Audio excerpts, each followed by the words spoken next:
Today, let's take everyone together to do a practical test of the short circuit of the BMS. Let's see what the BMS is doing during a short circuit. Let's invite engineer Wang to conduct the short circuit demonstration for us. This is our current short circuit experiment. This is a battery used. It is a 24 series lithium iron phosphate battery. And this is a domestic mid oscilloscope. This is our ANT BMS. Then the first 3 channels of the oscilloscope, it is connected to the MOS. On the BMS, channel 1 is connected to the gate electrode of the MOS. Channel 2 is connected to the source of the MOS.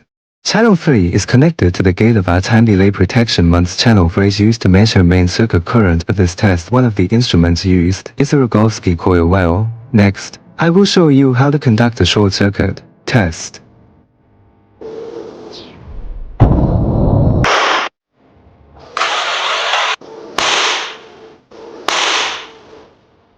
This is our sampling time. This is the sampling frequency. This is the trigger condition, and it is currently set to the falling edge. Then this is the units for the 4 channels. Then for channel 1, it refers to the gate of the discharge MOS. Channel 2 refers to the source of the discharge MOS. Channel 3 refers to the discharge gate of the time delay protection MOS. Channel 4 refers to the magnitude of the current. Here you can see that the maximum voltage between the gate and ground is 113.9 AV. The maximum protection current is 1474. In the protection information column of our end-host computer, one can see an entry of short circuit protection here in the system log.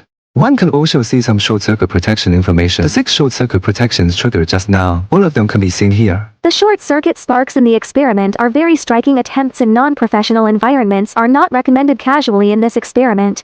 We conducted multiple short circuit tests and our protection board is still intact.